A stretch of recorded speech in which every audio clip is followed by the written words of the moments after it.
Hello and welcome back to another week on the Self-Ruled podcast, your source to build self-belief and become who you're meant to be. I am your host, Hannah Holden. And this week I have a little bit different of a topic, but actually probably maybe the most important episode that I've ever done. And this week I want to talk about joy and how we must add the joy back into our lives, especially post-COVID. I think there's a shift that happened, at least for me, and maybe some other people that I've spoken with, where we all just got a bit too serious. I don't know if it's the social isolation or just the stress that a lot of us carried during COVID or what it is, but it almost seems like some of the spontaneity and joy and some of the things that used to be more alive in my life have changed since COVID. And this has been on my mind for a while. I was walking with a friend a couple weeks ago and she started saying the same thing. And I had never talked about this before. She mentioned that she felt like she'd really changed a lot since COVID. And as soon as she said that, I kind of lit up and got excited. And I was like, wow, I think I have too. Like, I feel like I'm a lot more serious than I used to be. I remember just kind of being more playful. And I don't know if it's specifically tied to COVID or just the fact that we get older and life kind of wears on us, or we just start taking ourselves or our lives too seriously. But I also feel that way, and I miss that side of myself. I miss that silly side, that playful side. But we all have that. We all have that side in ourselves, and it's so crucial to our energy, our passion, and our life force to find ways to feed that. We're often so consumed with all of the things that we have to get done, or if you're like me and you're in the personal development space, you're often consumed with how can I be better? How can I grow? How can I learn? And so it's always this kind of constant self-improvement. But I think maybe the dark side to constant busyness or constant self-improvement is, when do we just give ourselves the time to just be, to not be trying to grow, to not be working on another to-do list, to just be and actually prioritize our joy.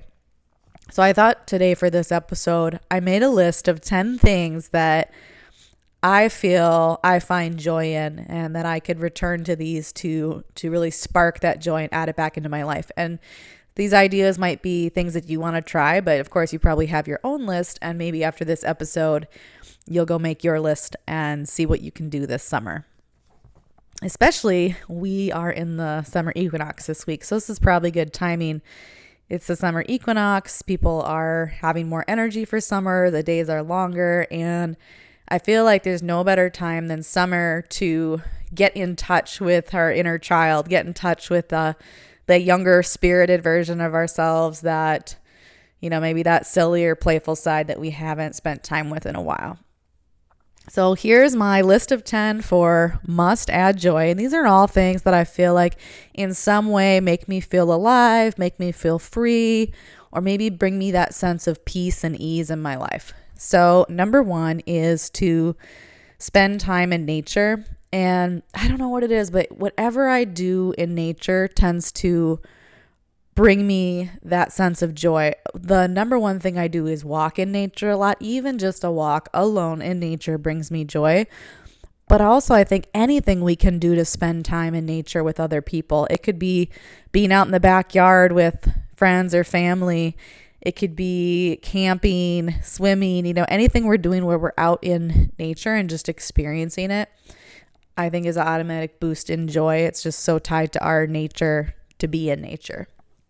Number two is to play like a kid. And I had that experience on Monday. I was out at my brother's house, hanging out with my nephews who are 6 and 8. And a lot of times when I see them, they beg me to play with them or beg me to play games with them. And sometimes I'll admit I'm not in the mood to do some of the things that they want to do. But on Monday, I told them, yes, I'm going to go jump on the trampoline with you 10 times. But I got out there and I was having such a blast bouncing them on the trampoline, and then the various games that we were playing, chasing each other around.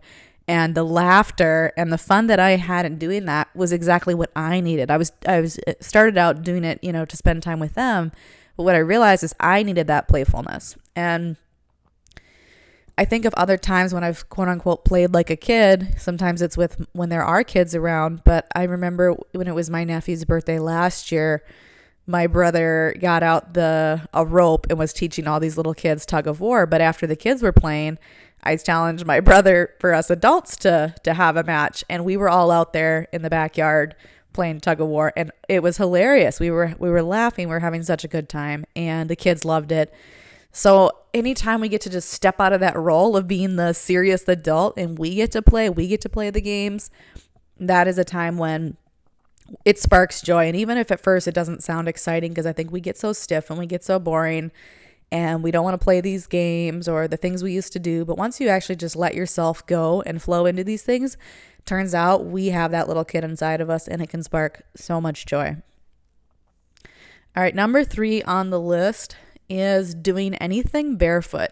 This is a weird one, but if you ever notice that when you do something barefoot, I don't know, to me it feels really liberating to do anything barefoot, whether it be to walk outside, to dance barefoot, anything you're doing barefoot. It's so grounding to have our feet on the earth. It's something about that is really grounding, but it's also, it sparks that joy. And I think it sparks that a little bit of that rebellious nature, because if you think about it in society, we're always wearing shoes. And so when we kick off our shoes and do that, it takes me back to when I was a little kid, 4 or 5, 6, 7 years old, probably even older, running around in the backyard, and my bare feet would be black on the bottom. And my mom would always be like, wash your feet, but we would be running around barefoot, and there was that freedom and that liberation in doing that. And so I think as adults, anytime we get a chance to walk around barefoot or do anything barefoot, it can kind of give us that surge of energy and liberation and rebellion that we desperately, desperately need as adults. We're too serious, a lot of us.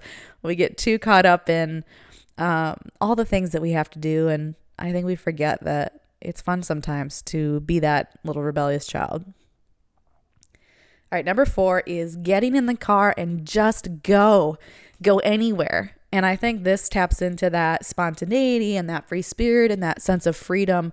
And I haven't done this in a while. So as I'm doing this list, I'm just thinking about, okay, what am I going to do this summer? What am I going to do? I think anytime we could just, if you have a day or you have 2 days and you just get in the car and you don't plan it, maybe, I'm going to head in this direction. Maybe I'll stop here, but you don't plan everything.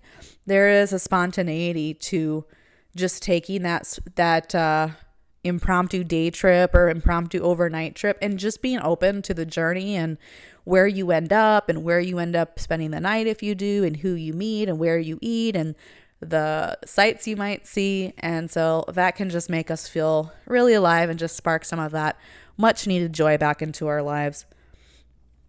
So number 5 is create something new in the kitchen. I think for me, I will add a caveat onto this. Create something new in the kitchen or like crafts. I think it could be something you do in the kitchen or just create something. Create something with your hands. Maybe that's what I'll say. Create something with your hands, because when we actually tap into our senses, we get out of our heads. That's what I noticed. I think a lot of these things that I'm listing are about tapping into your senses and really enjoying those sensory experiences, whether it be the touch, the smell, all of those things. So doing something with your hands can be incredibly therapeutic and bring a lot of joy.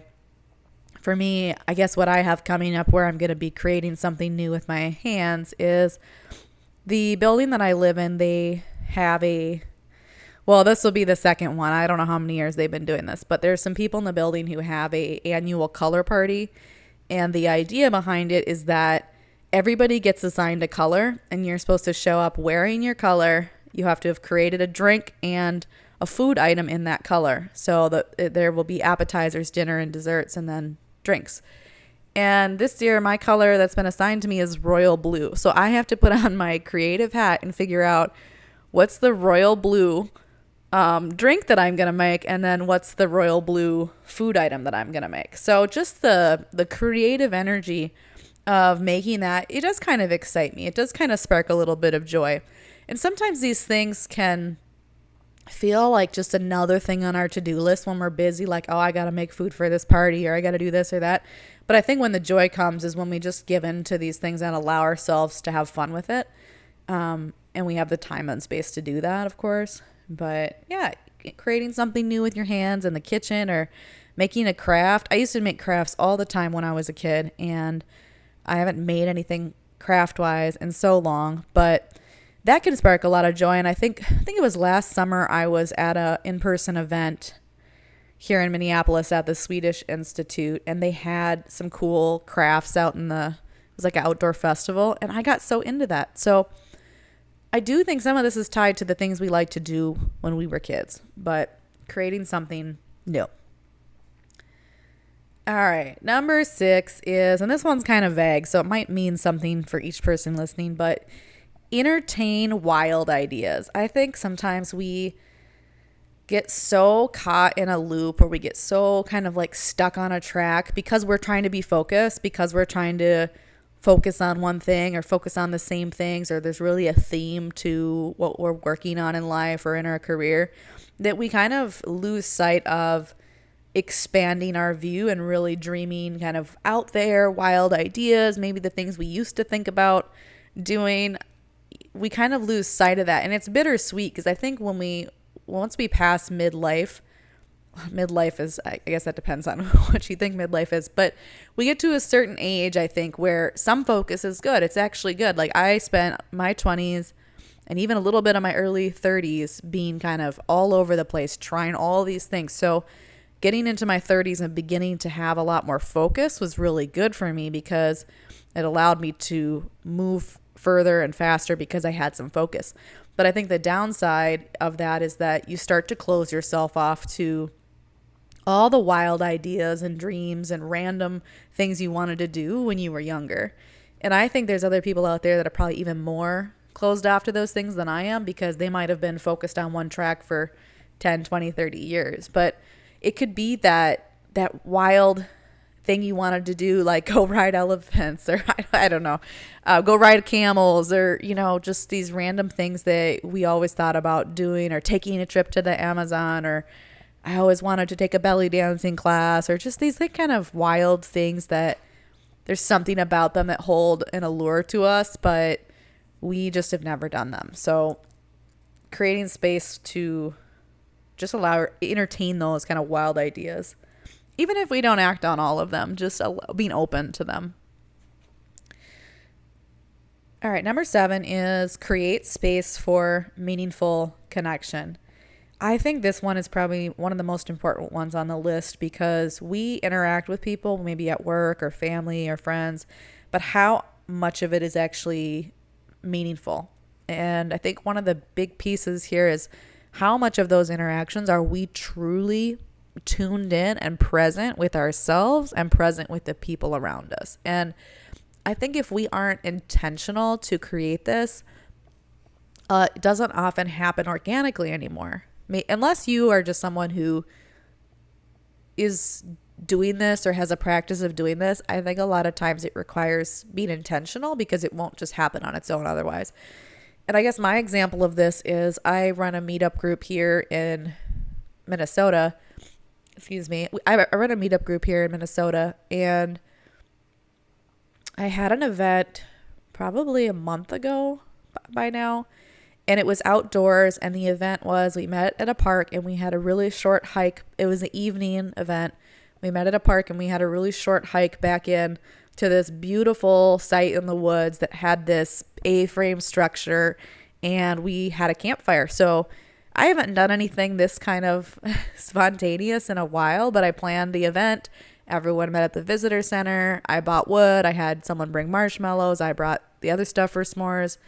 People brought some wine, and we hiked back in to this spot, set up a bonfire, sat around the fire, and we just talked. And how often do you get to do that? And this just so happened to be with people that I barely know, and some of them were strangers. And to create that space for meaningful connection, nobody was on their phone. I didn't see a phone come out the entire time we were out there. And how rare is that in this day and age to spend several hours with other people just connecting and having conversation and kind of returning to our that soul level connection, who we are just at our core, outside of all the other distractions and things on our mind. So that was really powerful, and it just made me think about how I could continue to create more space for that in my life, but how could I create more space in general in the community for people. And I guess another piece of that was kind of sparked some joy for me was when we left the site. It was dark, so I had told people, hey, bring a flashlight because we'll be hiking out in the dark. And there was even something kind of exciting about that. It's these little things that sound so silly that can spark joy. We were walking out of the site in the dark with our flashlights, and so there's that little hint of uncertainty, that little hint of excitement. And it's so minor, but things like that can just help us tap into human spirit and spark some joy. I like to scare people, so then it became a thing of talking about scaring people. So sometimes it's the little things. Number 8 is take a random swim. I have been having the urge to do this last, I don't know, since it started to warm up here in Minnesota. And there's a pool here where I live, but the take a random swim is I want to just spontaneously go jump in a lake or jump in a river, and I don't know when it's going to happen. And I don't know if I'm going to just jump in with my clothes on or if I'll have packed a swimsuit. But this summer it's on my list to just take a random swim somewhere when I feel just inspired or moved to do it and just go for it. So that is something that I've done. I used to do this more. There have been times where I have just randomly gone for swims. I won't lie. Sometimes alcohol might have been a contributing force, but regardless, either way, there's something about just taking a random swim that can spark some joy and spontaneity and just make us feel alive. All right, number 9. This one's kind of random, but I have one of these coming up, and so I added it to the list. This wasn't something that I thought about, but I think it's on one of my friends' lists because one of my old friends from high school wants to do a sleepover. So we are having a sleepover next weekend. There's a few of us ladies that go way back. And so number 9 is to plan a sleepover. When is the last time you planned a sleepover? We think that's reserved for kids, right? But when is the last time you got to do that? And when I think about it, back in high school, I had sleepovers with this friend. I remember sleeping over at her house. I remember the prank calls. I remember all the just silly shenanigans that we got into. And I remember probably like our senior year of high school sleepovers we had at one of my friends' family cabins, and how exciting and how fun those were. Granted, we were young and it was our first little taste of freedom away from parents and all of the shenanigans we got into there. But there's something exciting about just getting out of your norm, spending that time with people, and just maybe doing the things that we haven't done in a while. I know this friend mentioned that we're planning to go out that night, and she wants to get ready together. And because that's something reminiscent of us in high school. I remember us in high school in my bedroom in the house I grew up in, getting ready together, getting dressed, doing our hair, doing our makeup. And I remember us going out to the 16 and up clubs here in Minneapolis. So I think it's just, there's a little bit of that nostalgia, but also excitement to just do some of these things that we don't do anymore. I don't know. I feel like maybe I need to buy a bottle of like peach schnapps or some kind of schnapps to really make us reminisce about our young adult days. But anyways, so number 10, last on the list, is dance like a fool. And this makes me feel joyful. This makes me feel alive. It makes me feel free. And a lot of these are about lowering our inhibitions and just allowing ourselves to be human and have a good time and just not care what other people think and not think too much about things and not take ourselves too seriously. And I had an opportunity to do this a few weeks ago. I went to an event here in the Twin Cities. I have never done this, but it's like I'm going to butcher the name of it, but I think it's like a silent disco. But basically what it was is we showed up. This was outside in a park. And when we got there, they had a couple of DJs, but they give you a headset. So you put your headset on and then you hear the music from the DJs that are playing. And in this instance, they had 2 different DJs. So you could change the station on your headphones to choose which DJ you wanted to listen to. And when I did that, I realized like I don't really even know how to dance to some of this music. It was more like house and techno music.